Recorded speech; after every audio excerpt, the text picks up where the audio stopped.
Imagine defending your world title behind enemy lines in front of 10,000 hostile fans, only to find out the fighters across the cage have quietly engineered an ambush. 12 days before one of the biggest fights in European MMA history, the challenger vanishes, and in his place steps a lethal, lightning-fast former UFC assassin backed by Floyd Mayweather.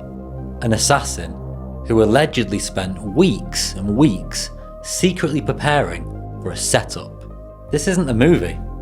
This is a 12-day ambush of Will Fleury. Go, get yourself a brew because you need to see this. On August 1st, 2026, Oktagon is hosting the biggest, most mathematically significant fight in all of its 10-year history. It's Will Fleury versus Makhmud Muradov. It's a story of an isolated foreign king, an alleged conspiracy, and the ultimate away day in combat sports. Now, if you've never watched a single second of European mixed martial arts, sit down, because this isn't just a fight, it is a setup. Maybe. We'll get to that. To understand why this particular fight is causing absolute pandemonium across Europe, you have to meet the man holding the target on his back, and his name is Will Fleury. Hailing from Ireland, Fleury operates out of SBG Ireland in Dublin. If you know your history, it's the exact same gym that produced Conor McGregor. But Fleury's career hasn't really been a smooth, golden escalator to the top. It's been a dogfight. He fought in Bellator, he won titles in the Middle East, and he made it to the PFL in the States. But after a massive win in 2023, his world collapsed. A drug test flagged an elevated hormone ratio. His victory was wiped out, and he was handed a crushing 9-month suspension from the sport. For a 37-year-old fighter, a suspension like that is usually a career death sentence, right? Most blokes just fade away. But Fleury didn't. He signed with Oktagon, who positioned themselves as the Champions League of MMA. And he did that with one goal in mind: absolute, unadulterated destruction.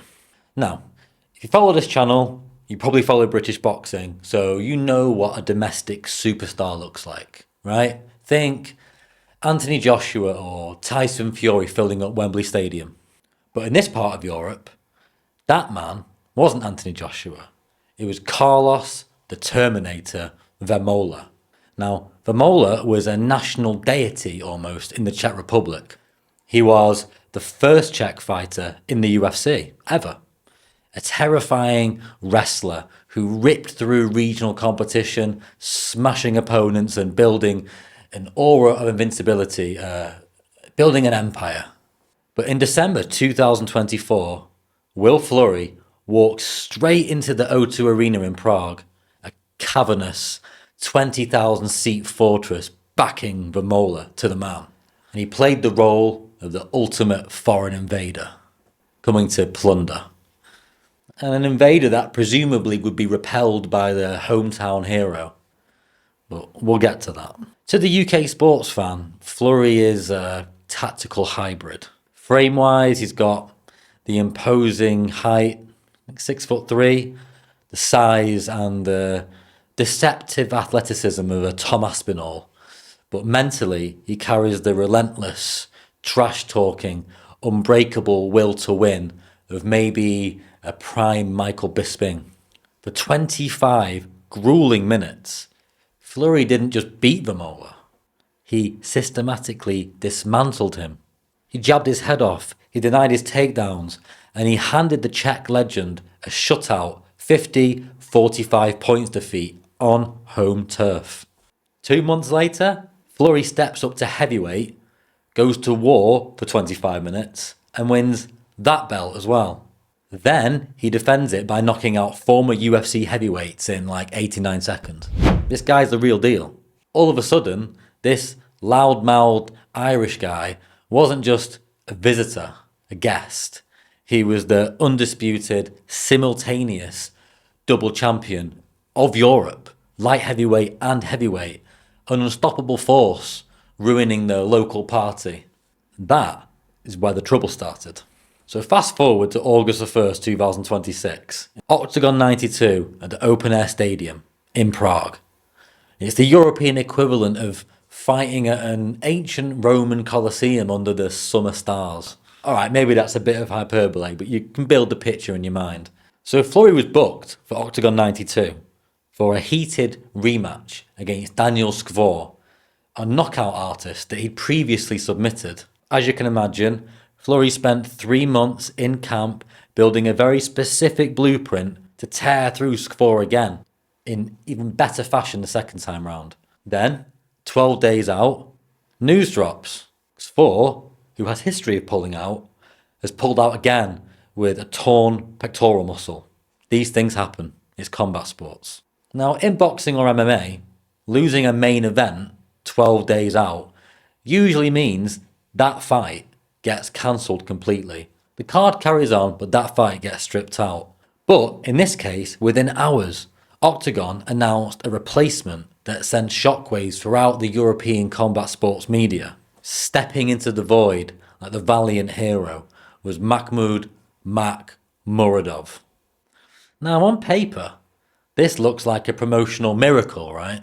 But Will Fleury smelled a rat immediately. Just days before the injury announcement, a podcast aired in the Czech Republic, and it featured Muradov and Fleury's old rival, Mr. Terminator himself, Karlos Vemola. And on that podcast, Muradov casually dropped a bombshell.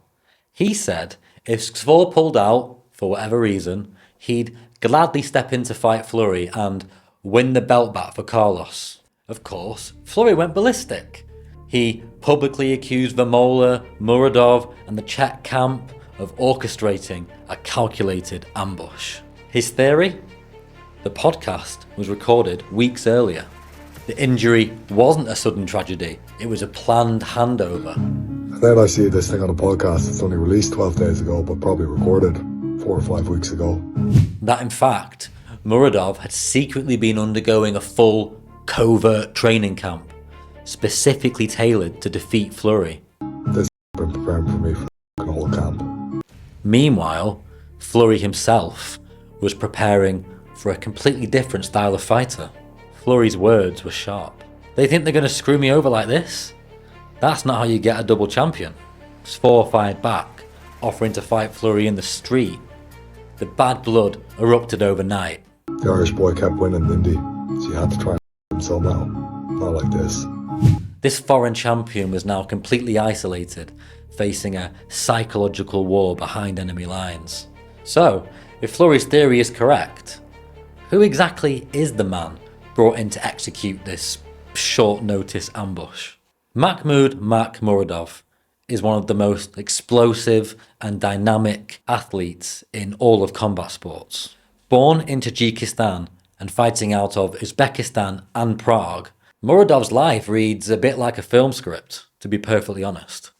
Back in 2019, pre-COVID, the wonderful days, Floyd Mayweather saw him fight, took one look at his explosive, exciting style and publicly declared Muradov the best MMA fighter in the world, and he signed him directly to his elite money team brand. Remember that? It was a big deal. He rode a 14-fight win streak into the UFC, where he became an instant fan favourite by landing terrifying highlight reel flying knees. Just for some context, Muradov's style is maybe best described as a lethal cocktail. He's got the unorthodoxy and blistering hand speed and kind of lateral bounce of maybe Michael Venom Page, right? And he combines that with the surgical, sharp knee strikes of maybe like a Leon Edwards. He doesn't build a win point by point. He detonates opponents in a fraction of a second. But here's where the story gets insane, right? Muradov is a natural middleweight. He normally fights at 185 pounds, which is the MMA limit for that weight. Boxing's a bit lighter. On the other hand, Will Fleury is a massive natural light heavyweight. MMA light heavyweight, so a big man, who also regularly fights at heavyweight. Again, heavyweight at MMA is massive, same as boxing. So Muradov is stepping up a full weight class on less than 2 weeks' notice to fight absolutely an absolute juggernaut. So why would he take that risk? Well, because if Muradov wins, he becomes a legend. He strips this foreign interloper of his crown. He saves the anniversary show on Czech soil, and he cements his legacy. It's pure, unadulterated combat sports drama. And this is what we love, right? It's the sniper stepping up to shoot down the tank. Now, if you think this is all just repackaged promotional fluff, let's get serious and look at the actual data. In mixed martial arts, many analysts use a non-biased, non-affiliated mathematical ranking system. It's a website called Fight Matrix. It's an ELO rating system, a bit like in chess. So it's totally free of human marketing, and it ranks every fighter on the planet based purely on results and the quality of their previous opposition. And according to this Fight Matrix data, Fleury versus Muradov is mathematically the single highest rated fight in the history of Oktagon. It ranks higher than any main event the promotion has ever put on in its 10 years of existence. On top of that, it's one of the most mathematically significant events in European mixed martial arts history. It really is that seismic. And it shows just how big the sport has become over in this part of the world, right? Because I live in Poland and I feel how massive MMA actually is. Every time I go to the gym or to the MMA academy to train jiu-jitsu, especially like with the younger kids or the younger generation, they're not kids, they're like 20-somethings, but I'm 40, so they're all kids, do you know what I mean? But I think it's probably only really a matter of time before it rivals boxing back in the UK. Maybe not this year, maybe not next year, but in 10 years, it really could be neck and neck. So stylistically, this fight is a high-speed collision of two completely opposing forces. Fleury has to turn this into a muddy, suffocating brawl, right? He needs to use that massive 77-inch reach, close the distance, and pin Muradov against the fence. Something that he excels at, Fleury. He's amazing at it. Terrifying. Suffocating. He wants to make a natural 185-pounder carry 215 pounds of Irishman in the clinch, draining his gas tank, taking him down to the mat and looking for his signature arm triangle choke. Literally suffocating. Muradov's different. He relies entirely on speed and geometry. You can't allow Fleury to grab him, right? He's not stupid. So he needs to use that lateral footwork, stay away from the side of the cage and catch Fleury with an explosive intercepting right hand or flying knee as Fleury charges forward. It's the ultimate race against time. Can the sniper land a kill shot in the first 7 minutes before the sheer physics of the weight difference bear down on him? When that cage door locks, none of the podcasts, the short notice excuses, or these conspiracy theories will matter one bit. Because you've got a dominant, outspoken, Irish, double weight champion fighting in front of a hostile crowd, right? And he's believing that he's walked into a setup. On the flip side, you've got a lightning fast Uzbek superstar attempting the ultimate heist on 12 days' notice. For UK fans, the entire event streams live on Oktagon.tv, making it super easy to watch. And it's only a tenner. But I want to hear from you guys down in the comments. Can Muradov's blinding speed, and it really is blinding, and short notice magic pull off the miracle? Or does Will Fleury's raw size, grinding wrestling, and sheer rage prove too much for the challenger? Let me know down below with your predictions, and as always, I'll see you in the next one.